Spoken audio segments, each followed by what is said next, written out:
The Christmas tree lights twinkled, casting a warm glow on the gathered family, but the warmth didn't reach me. Belle, my daughter, handed me a small, neatly wrapped gift. "Here you go, Dad," she said, a bright smile on her face. I tore off the paper, expecting the usual tie or socks. It was a handkerchief, a pristine white handkerchief, embroidered with 3 words that hit me like a punch to the gut. "Worst dad ever." I looked up at Belle, my smile faltering. "This is interesting, Belle," I managed, my voice tight. She laughed, a light, tickling sound that grated on my ears in that moment. "It's a joke, Dad. Lighten up." Julian, her fiancé, chuckled along with her, his arm draped possessively around Belle's shoulders. "Good one, Belle," he said, squeezing her shoulder. My own hands clenched into fists beneath the table. Gerald, Belle's stepfather, patted my back condescendingly. "Raymond, you know how kids are," he said with a forced smile, "always trying to get a rise out of their old man." His words, meant to be conciliatory, only fueled the fire in my chest. "Indeed," I replied, my voice clipped. I tucked the handkerchief into my pocket, a bitter reminder of my place in this family. "I got you something else, too, Dad," Belle said, her voice suddenly serious. She retrieved a larger box from under the tree and presented it to Gerald. "This one's for you," she announced, beaming. Gerald tore open the wrapping paper to reveal a set of gleaming car keys. "No way," he exclaimed, his eyes wide. "A brand new Mercedes. Belle, this is too much." Belle simply hugged him tightly. "You deserve it," she whispered. The rest of the evening passed in a blur of forced smiles and strained conversations. I watched as Belle and Gerald continued to celebrate his extravagant gift, the 2 of them locked in a whirl that seemed to exclude me. I excused myself early, pleading a headache, the embroidered words on the handkerchief burning a hole in my pocket. As I drove home, the city lights blurring through the rain-streaked windshield, a quiet resolve began to harden within me. They wanted to play games, fine. Let the games begin. I knew the source of Belle's seemingly sudden wealth, the internship at my company, a house she shared with Julian, all gifts discreetly arranged by me, gifts she clearly didn't appreciate. I thought of the calls I'd made, the strings I'd pulled, all done quietly, without fanfare, simply because I loved my daughter and wanted to see her succeed.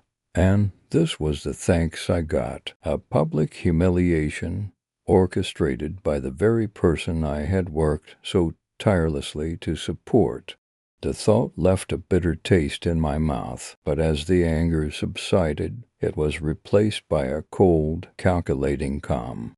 It was time to remind Belle exactly where her good fortune came from. It was time for a little readjustment. I reached for my phone, a small, almost imperceptible smile playing on my lips. The game, after all, had just begun. The engine hummed beneath me, a low, steady drone that neared the dull ache in my chest. "Worst dad ever." The embroidered handkerchief mock from the passenger seat, a stark contrast to the plush leather interior of the car.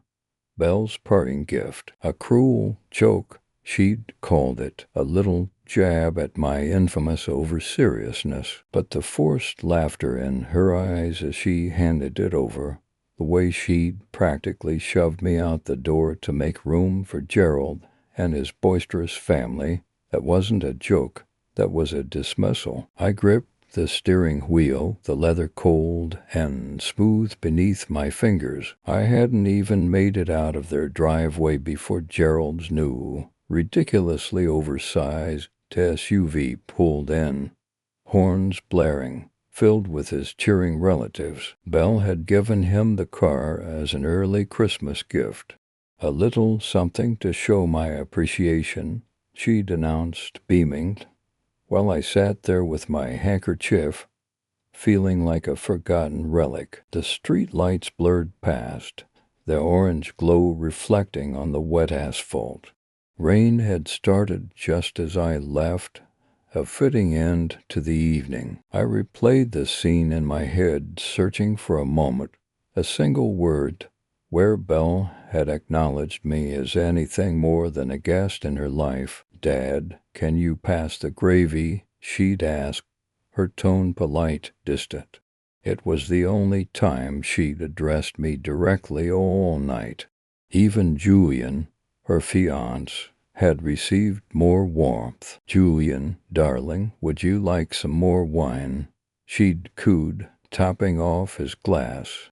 He'd smiled, a smug, possessive glint in his eye, and patted her hand. I watched them, the two of them, a unit, and felt myself fading into the background. Gerald, of course, held court at the head of the table, regaling everyone with stories of his latest business triumphs, punctuated by Belle's admiring laughter. I'd sat there, a ghost at my own daughter's Christmas dinner, picking at my food, the festive cheer grating on my nerves. It was my money that had paid for this house, for the food on the table, for the very clothes Belle wore.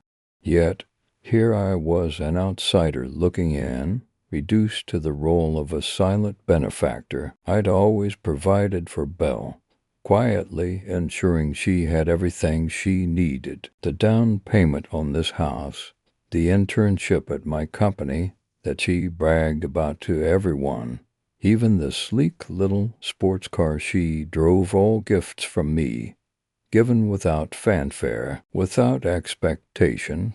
I'd never wanted anything in return, only her love and respect. But tonight, more than ever, I felt the sting of her indifference. The rain intensified, the rhythmic drumming on the car roof a soundtrack to my thoughts. I slowed down, taking a familiar turn onto a quieter street. I needed time to think, to process the gnawing emptiness that had settled in my gut. I pulled over, the car idling softly, and stared out at the rain-slicked streets. What was I doing wrong? Had I become so distant, so emotionally unavailable, that my own daughter preferred the boisterous affections of a man who'd only been in her life for a few years? I'd always believed that actions spoke louder than words, that my quiet support was enough. But tonight, the silence had become a deafening roar of rejection. A wave of exhaustion washed over me. I reached for the handkerchief again, tracing the embroidered letters with my fingertip. "Worst dad ever." The words seemed to burn into my skin. Maybe she was right. Maybe I was the worst dad. Maybe I'd failed her somehow. I closed my eyes, the weight of my failure pressing down on me. But as I sat there, the rain washing away the remnants of the evening, something shifted within me. The dull ache in my chest began to morph, hardening into something else. It wasn't anger, not exactly. It was more like resolve, a quiet, steely determination. I'd spent my life building my business, making calculated decisions, navigating complex deals. I'd always been a man of action, not words, and now I realize it was time to act. I wasn't going to fade into the background. I wasn't going to be erased. I wouldn't be the ghost at my own daughter's life. I had been a silent supporter for too long. Perhaps it was time for a different approach. Perhaps it was time to remind Belle, in a way she couldn't ignore, just how much she relied on me, on the worst dad ever. The rain began to ease, the clouds parting slightly to reveal a sliver of the moon. I started the car, the engine rumbling back to life, a low growl that echoed the newly awakened resolve in my heart. I had a lot to think about, a lot to plan. The drive home was long, but for the first time that night I didn't feel the weight of the evening dragging me down. I felt a strange sense of anticipation, a flicker of something cold and hard taking root within me. I wasn't sure what the next step would be, but I knew one thing. Belle would understand. She would understand just how present I truly was. The quiet of my study, usually a sanctuary, felt heavy the day after Christmas. I sat at my desk, the remnants of yesterday's forced cheer mocking me from the untouched glass of scotch beside the world's best dad mug Belle had given me years ago, before Gerald, before the worst dad ever handkerchief. I picked up the folder of documents again, the crisp paper a stark contrast to the dull ache in my chest. Inside were the deeds to the house Belle lived in, the lease agreement for her sports car, the internship contract at my company, all gifts, all bearing my signature, all given freely with a father's love. Now they felt like weapons, not weapons of aggression, but of retrieval, reclaiming what was mine, not to punish, but to remind. This is drastic, Raymond, I murmured to myself, tracing a finger along the edge of the house deed. It was a beautiful property, near the university, a place I'd envisioned her thriving in. I'd purchased it outright, wanting to give her a stable foundation as she navigated young adulthood. Now, Julian, her fiancé, parked his flashy motorcycle in the driveway, a constant reminder of my apparent irrelevance. I picked up the phone, dialing the number of my lawyer. "David, I need you to draft some notices: eviction, lease termination, and contract cancellation." There was a pause, a slight intake of breath on the other end. "All for my daughter." I could practically hear David's raised eyebrow through the phone. "Are you sure about this, Raymond? It's a lot to process, especially right after the holidays." "I'm sure," I said firmly, the quiet resolve hardening within me. "Send the drafts over as soon as you can." I disconnected the call, the silence of the study pressing in once again. This wasn't about revenge, I told myself. This was about regaining control, about reminding Belle that her life, the comfortable, carefree existence she took for granted, wasn't built on Gerald's fleeting generosity, but on the foundation I'd quietly laid for years. Gerald, with his flashy cars and boisterous pronouncements of fatherhood, was a shimmering surface, all show and no substance. He could give her gifts, shower her with attention, but he couldn't offer her the unwavering, silent support I had provided since the day she was born. I opened my laptop, the soft glow illuminating the family photos I kept as my desktop background. There was Belle as a toddler, perched on my shoulders, her small hand gripping my hair. Another of us at her graduation, her beaming smile directed at me, not Gerald, who stood awkwardly to the side. And then a more recent one, Belle and Julian, posing in front of the house I'd bought her, Gerald's arm draped possessively over her shoulder. I closed the laptop with a snap, the images burning in my mind. This wasn't the future I'd envisioned. I hadn't spent years working, building my business, ensuring her comfort, only to be relegated to the role of a forgotten benefactor. I spent the rest of the day reviewing the documents, meticulously planning each step. The eviction notice would be delivered first, a subtle nudge, then the lease termination for the car, a more direct reminder.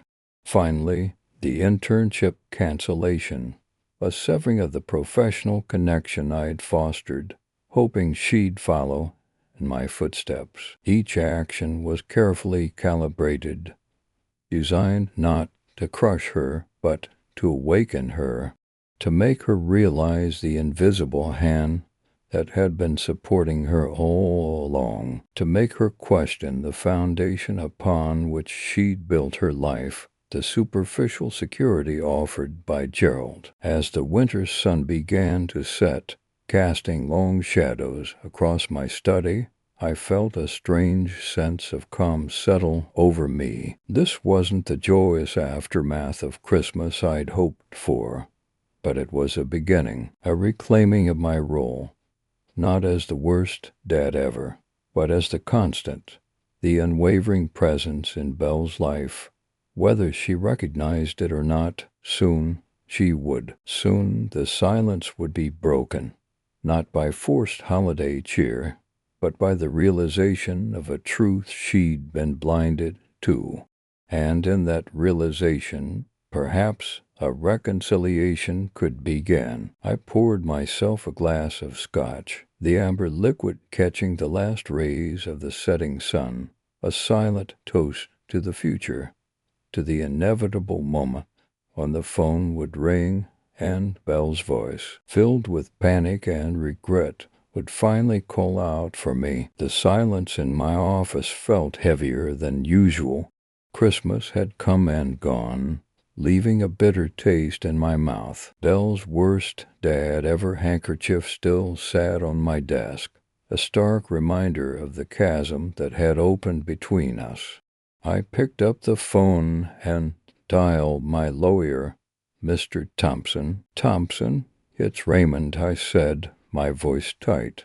"We need to make some changes." There was a pause, then a polite "Certainly, Mr. Dubois." "How can I assist you?" I hesitated, the words catching in my throat. It felt cold, calculating, but a quiet resolve had hardened within me. These past few years, I'd been a ghost in my own daughter's life, silently bankrolling her lifestyle, while Gerald took the credit. "The internship at Dubois Corp." I began, the words now flowing more easily. "I want it revoked."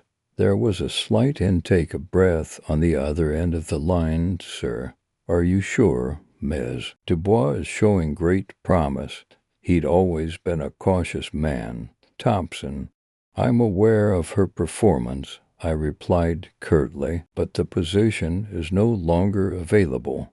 "Understood," Thompson said, his tone now purely professional. "Anything else?" I looked at the framed photo on my desk, a younger Belle beaming up at me, her hand clutching mine. That little girl seemed a lifetime ago. "The house on Elm Street," I continued, my voice steady now. "The lease is in my name, correct?" "Yes, it is," Thompson confirmed. "I need you to initiate eviction proceedings." There was a longer pause this time. "Sir," he finally said, his voice tinged with concern, "this is quite a sudden change. Is everything all right? Just handle it." "Thompson," I reply, not wanting to discuss the personal reasons behind my decisions. "It's a business matter." "Of course," he said quickly. "I'll begin the necessary paperwork immediately." I felt a knot tighten in my stomach, a strange mix of sadness and a cold satisfaction. "One last thing," I added, remembering the sleek sports car Belle had gifted Gerald, a car I'd discreetly funded. "The black Mercedes registered under Belle's name, the one she's been driving." Thompson confirmed he had the details on file. "Contact to finance company," I instructed. "Inform them that the loan is in default. They can repossess the vehicle immediately." I knew Belle believed Gerald had bought her the car. Let him deal with her disappointment. Let him explain where her luxurious life suddenly vanished to.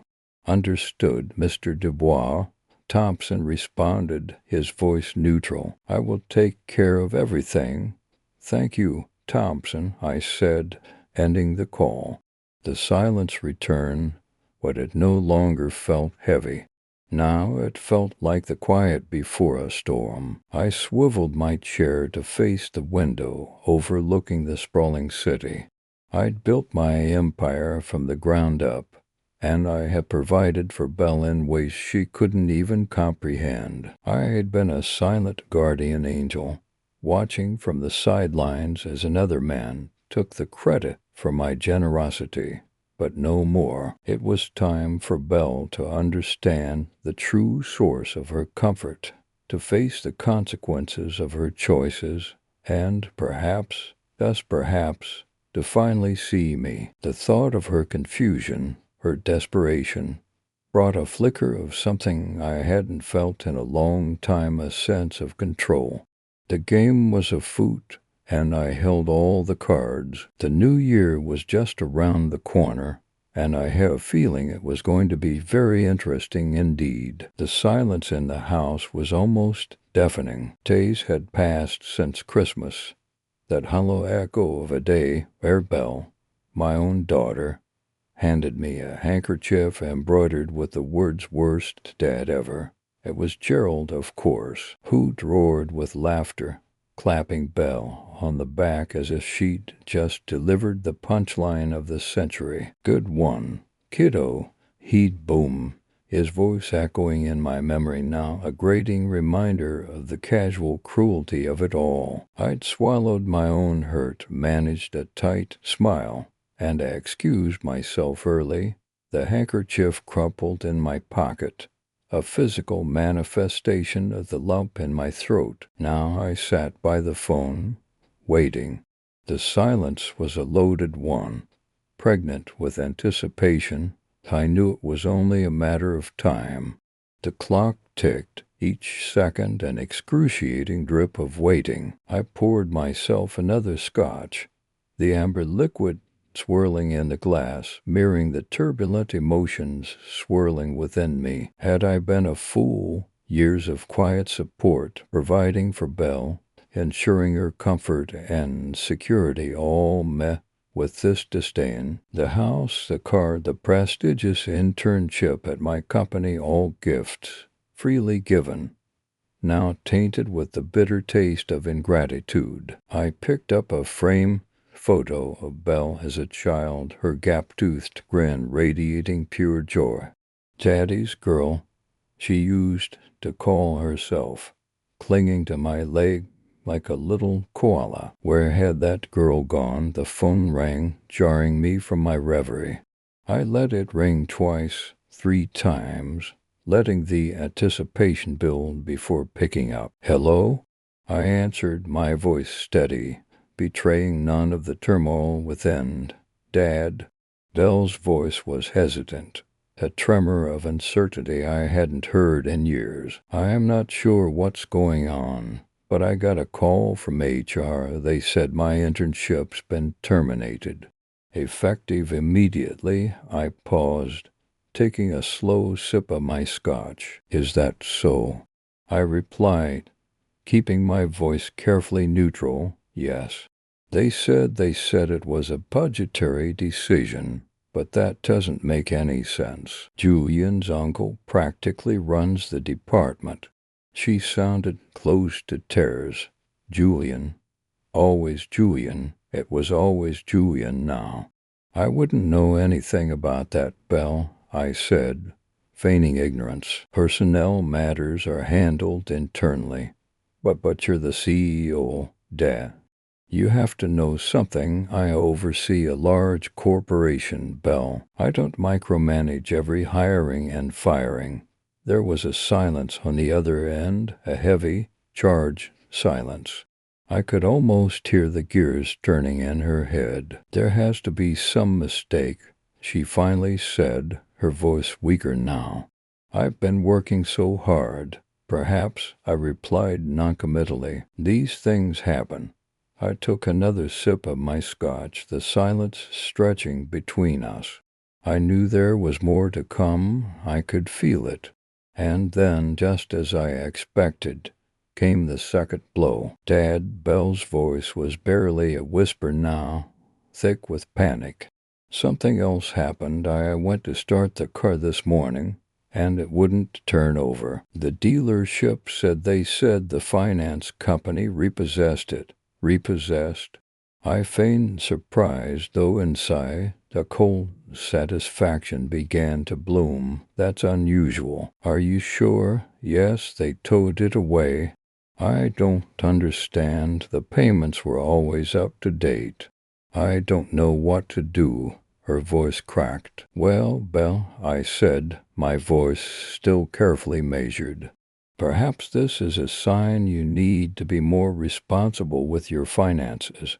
There was a choked sob on the other end. Dad, please, I need your help, my help. I asked, a hint of steel creeping into my voice. I seem to recall you not needing my help just a few days ago. In fact, I distinctly remember being told I was the worst dad ever. A long silence followed, broken only by Belle's muffled sobs. Finally, she spoke, her voice barely audible. Dad, I didn't mean it. I was just trying to. I don't know, it was a stupid joke. I'm sorry. The apology, however belated and forced, was a start. I let the silence hang in the air for another moment, letting the weight of her words sink in. Then I delivered the final blow. And then there's the matter of the house, Belle, I said calmly. I received a call from the property management company this morning. Seems there's been a misunderstanding regarding the lease agreement. They'll be expecting you to vacate the premises by the end of the week. The silence on the other end was absolute. The line crackled with the unspoken questions, the dawning realization of what was happening. The carefully constructed world she had built, the world where I was a peripheral figure, a source of amusement, and nothing more, was crumbling around her, and I, the worst dad ever, held the strings. The silence stretched, heavy and pregnant with the unspoken. Finally, a broken whisper, barely audible, reached my ear. Dad, where am I supposed to go? The question hung in the air, unanswered. The scotch in my glass tasted strangely sweet. The antique clock on the mantelpiece chimed 3 times, a sharp sound in the quiet of my study. The phone rang, jarring me from my contemplation of the small, neatly folded handkerchief Belle had given me for Christmas, embroidered with the words "worst dad ever." I picked up, already knowing who it would be. Hello? I answered, my voice calm, betraying none of the turmoil within. Dad, it's me. It's Belle. Her voice trembled, laced with a desperation I hadn't heard before. There was a pause, a choked sob. Please don't do this. Do what, Belle? I asked, feigning ignorance, though my heart pounded a slow, heavy rhythm against my ribs.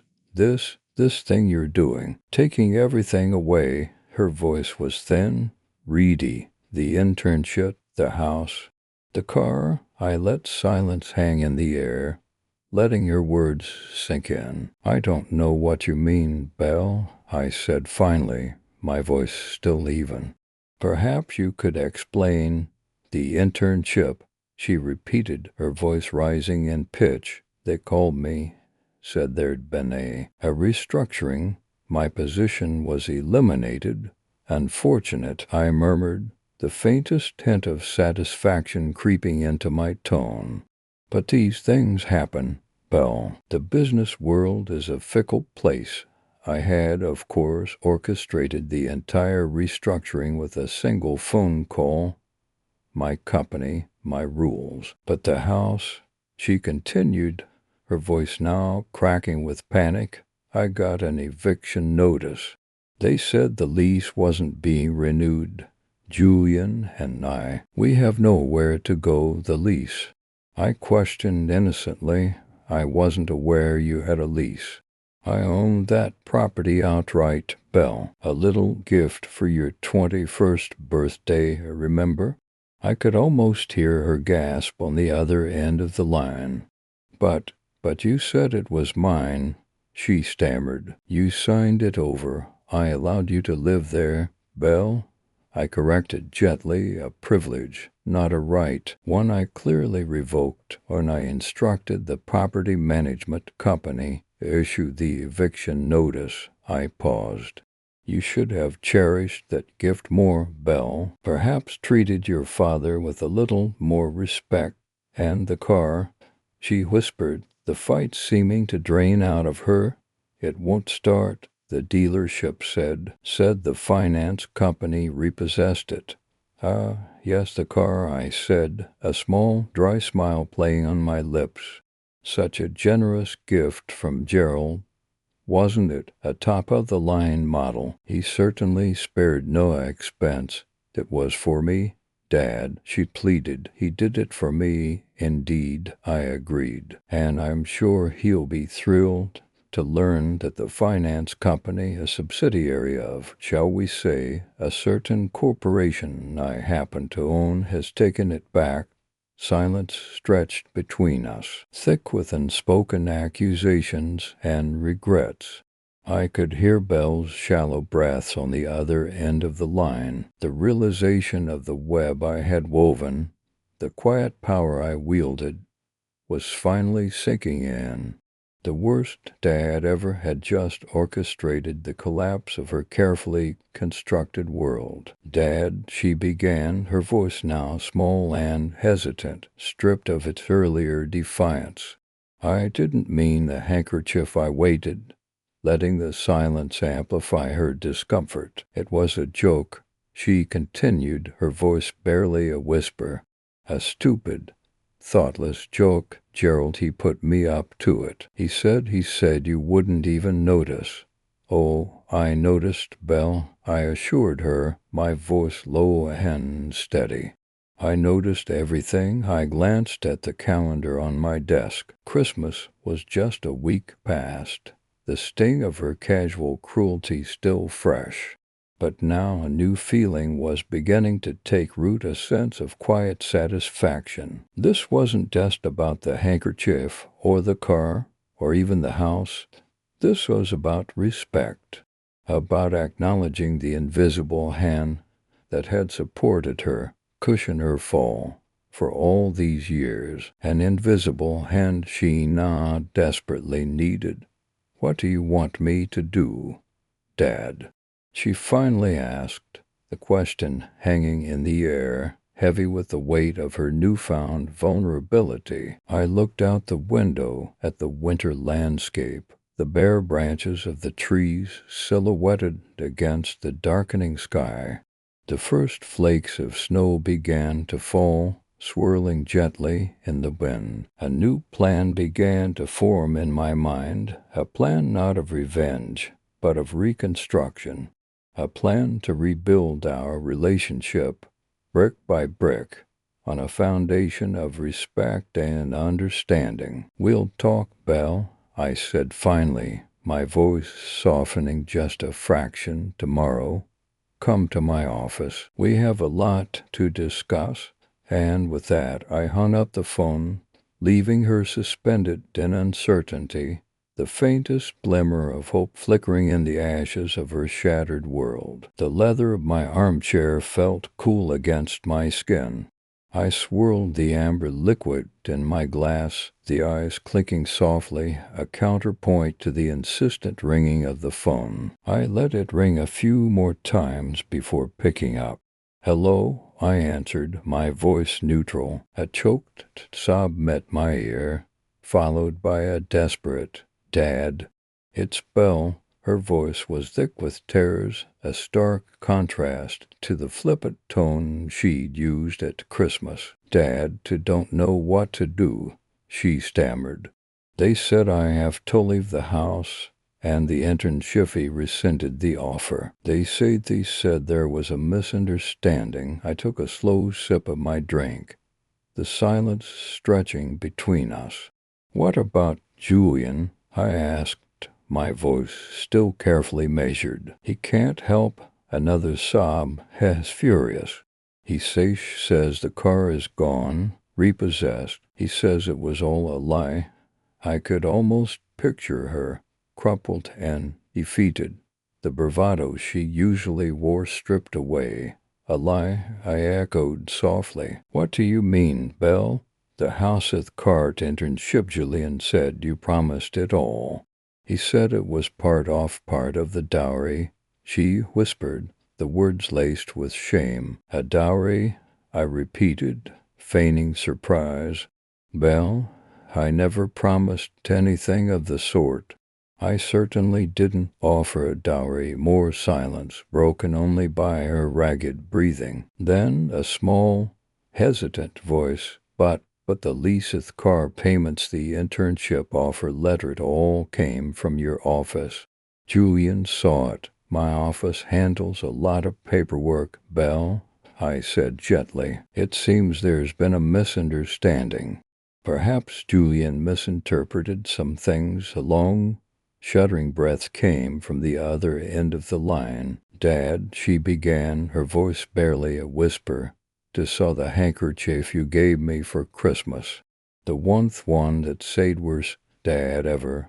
I could hear the raw pain in her voice. I'm sorry, she choked out. He didn't realize. I didn't understand. My grip tightened slightly on my glass. Understand what, Belle? I prompted quietly. I didn't understand how much you were doing for me. I thought he thought Gerald was the one providing everything. He always made such a big show of it, she confessed, her voice choked with tears. The house, the car, even the internship, he took credit for it all. He said you were just a washed-up has-been. I remained silent, letting her words hang in the air. I was so stupid, she continued, her voice cracking. I thought you resented me. I thought you were happy to be rid of me. And the second played along. I wanted his approval so badly. He wanted to belong. Her confession hung heavy in the silence.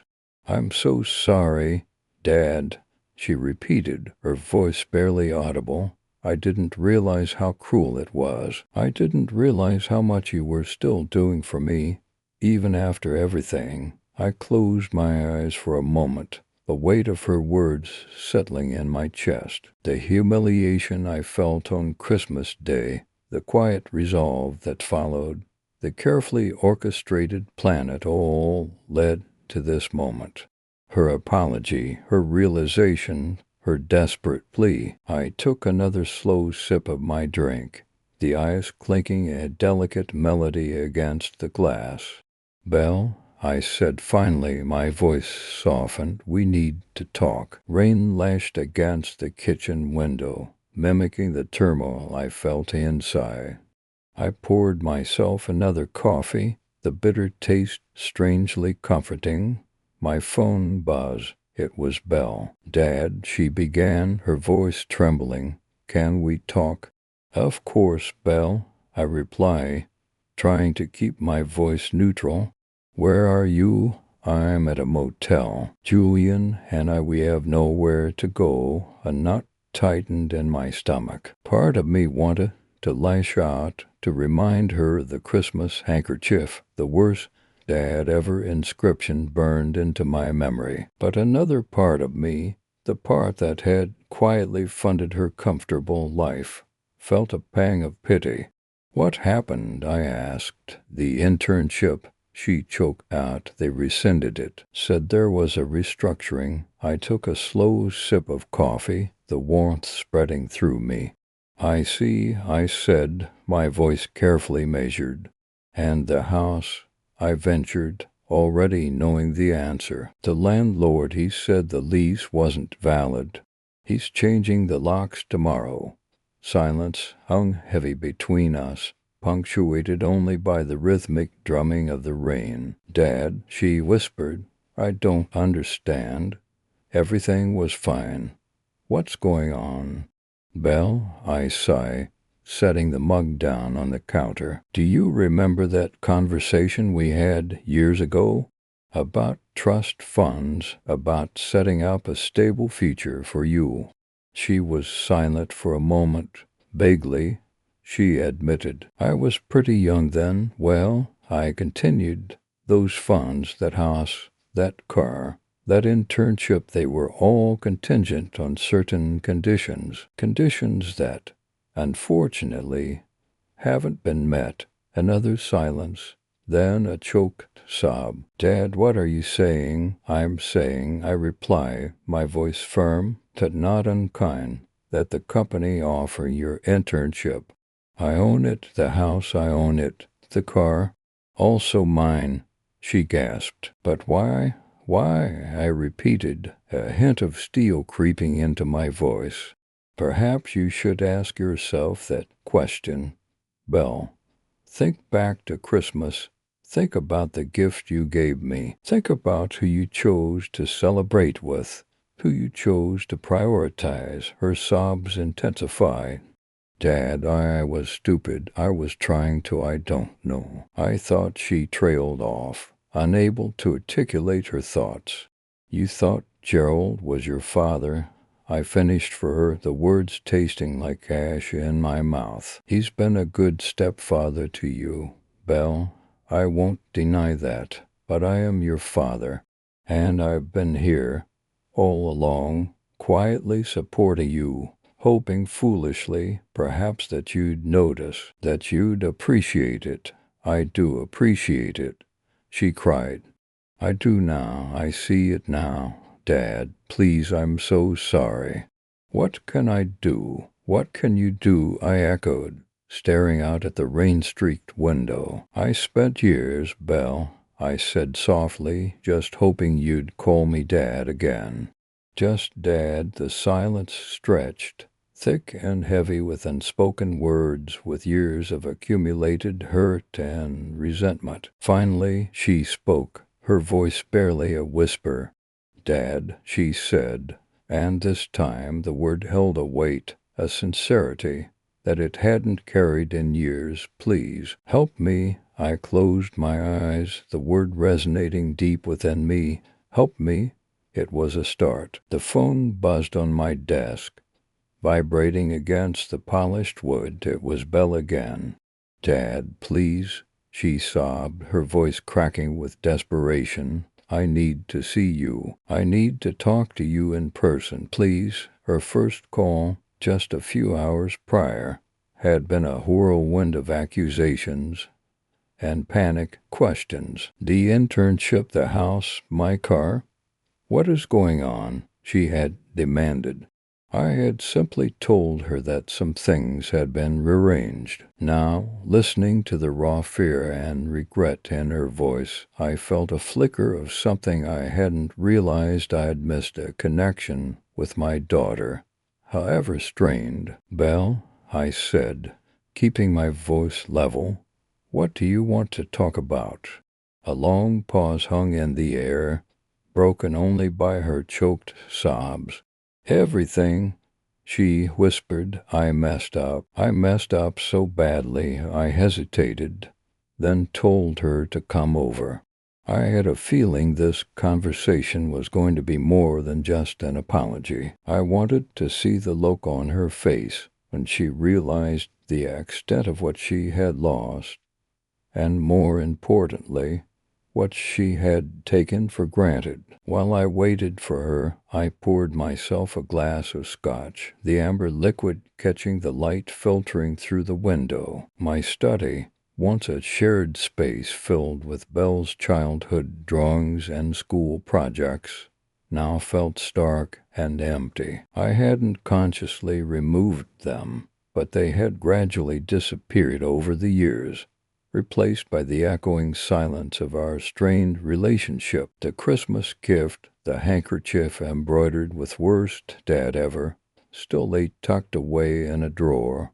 I hadn't looked at it since that day, but the memory of its sting was as fresh as ever. The doorbell chime, pulling me from my thoughts.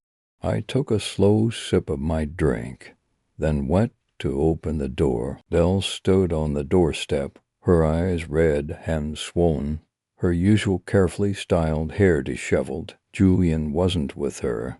Dad, she began, her voice trembling, I'm sorry. I swear to God I didn't mean for it to go this far. She stepped inside, her gaze flitting around the room, taking in the familiar surroundings. Didn't realize, she stammered, looking down at her hands.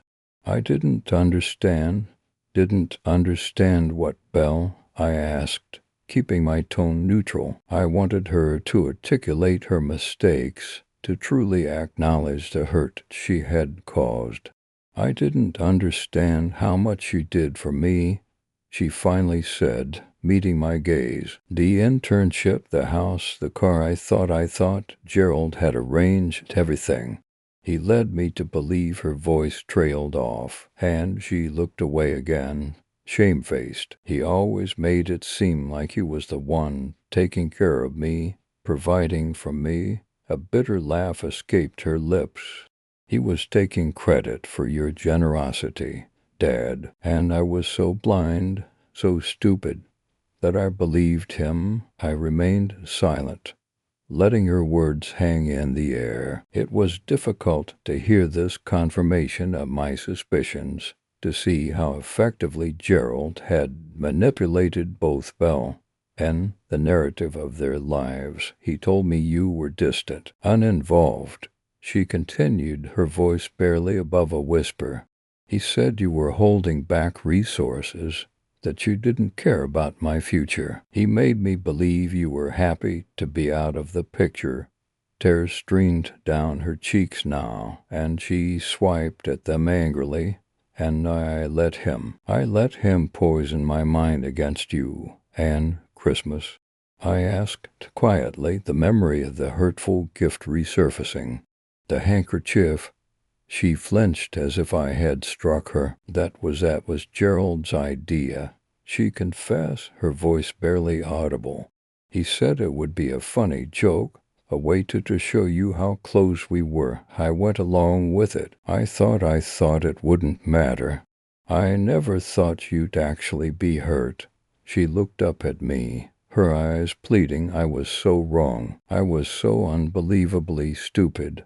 I studied her face, searching for sincerity. The depth of her remorse seemed genuine, a stark contrast to the arrogance and indifference she had displayed just days before. The realization of how thoroughly Gerald had manipulated her, how deeply he had poisoned her perceptions, softened the lingering anger I felt. Belle, I finally said, my voice gentler now, I never wanted you to think I didn't care.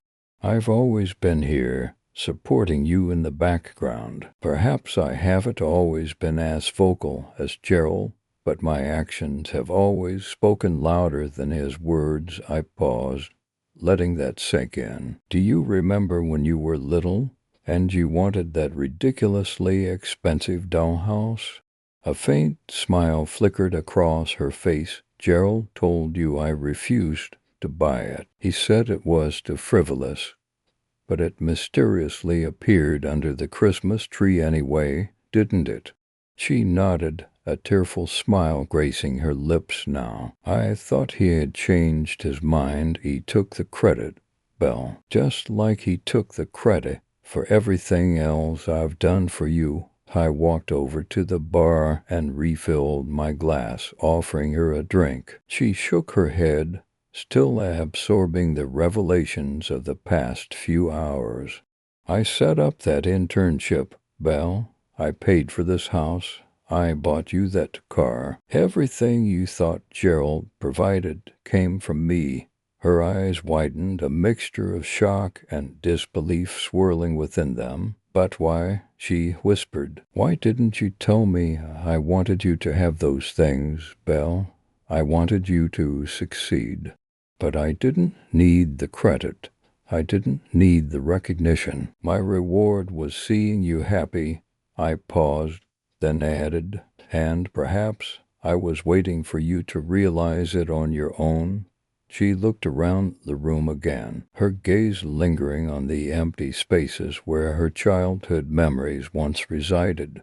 I have a lot to think about, she murmured, her voice thick with emotion. "Take your time, Belle," I said, placing a hand on her shoulder. "Think about what truly matters. Think about who has truly been there for you all along. There was still a long road ahead, much to discuss and rebuild." But in that moment, as Belle stood in my study, stripped bare of the false securities Gerald had built around her, I saw a glimmer of hope, a chance for a new beginning, a chance for my daughter to finally see me, not as the worst dad ever, but as the father who had always been there, silently and wavering in his love and support. The first step had been taken. The foundation, however shaky, had been laid. Now we had to start rebuilding. The bedside clock glowed to 17 a.m. Sleep wouldn't come. Not after that second call from Belle. "Dad, please," she'd sobbed, her voice cracking. "I don't understand what's happening. Julian and I are being evicted. My internship, they said it's rescinded. And the car, it just stopped." She trailed off, a choked gasp punctuating the silence. "Dad, are you there? Can you help me?" I had simply said, "Belle, I think we both need some time to think about things." Then I ended the call. I wasn't being cruel, not really. She needed to understand the weight of her actions, the casual cruelty of that worst dad ever handkerchief she'd handed me on Christmas morning, while her stepfather Gerald being accepting the keys to a brand new sports car, a gift Belle proudly declared she'd bought with her own money. My gift was a public joke, a carefully orchestrated humiliation. I ran a hand over my face, the exhaustion settling deep in my bones. It hadn't always been like this. There were years, after her mother passed, where Belle and I were a team, navigating grief and building a new life together. I'd poured everything into ensuring she had the best, silently funding her education, the scholarship she'd been so proud of, the paid internship at a prestigious firm I'd quietly arranged, even the down payment on the house she now shared with Julian. I wanted her to feel independent, capable, to believe in her own strength. I'd never sought praise, never needed overt gratitude. Seeing her thrive was enough. But somewhere along the way, Gerald's influence had grown, subtly poisoning the well of our relationship. His constant reminders of his provider role, the thinly veiled digs about my supposed absence in Belle's life, it had chipped away the bond we'd built. Belle had started to believe his narrative, to see me as a peripheral figure, a ghost in her own life. Christmas had merely been the culmination of a slow, agonizing erosion. Getting out of bed, I walked over to the window, the city lights twinkling in the distance. The house Belle and Julian were being evicted from, well, it was in my name. The internship, the car, all threads I'd quietly woven into the tapestry of her life. I could sever them just as easily, and I had. It hadn't been a rash decision, this silent dismantling of her carefully constructed reality. It had been a slow burn, a calculated response to months of subtle jabs and blatant disregard. I'd watched as Belle distanced herself, her laughter reserved for Gerald's jokes, her confidences shared with him, not me. The Christmas insult had simply been the final push, the confirmation that my role in her life had been reduced to a punchline. Now she was facing the consequences of her choices, a harsh reality check in the cold light of day. I hadn't spoken to Gerald, not directly. There was no need. This wasn't about him. This was about Belle, about her understanding that the foundation of her seemingly perfect life, the things she took for granted, rested on my silent support. a support she had so readily dismissed. The phone buzzed again. I picked it up. "Dad, please." Belle's voice was barely a whisper. "I'll do anything. Just tell me what's going on." I took a deep breath, the city lights blurring in my vision. "Belle," I said, my voice calm, steady, "we need to talk about everything." I paused. "Meet me at the office tomorrow morning, 9 a.m. sharp." I hung up, a strange sense of calm washing over me. This wasn't about revenge. Not really. It was about reclamation, about rebuilding, perhaps, on a foundation of truth, of understanding. It was about reminding Belle and myself that some bonds run deeper than words, deeper than gifts, deeper even than the hurt inflicted by a thoughtless, cruel joke. It was about a father's love, silent and unwavering, waiting to be acknowledged, waiting to be reclaimed.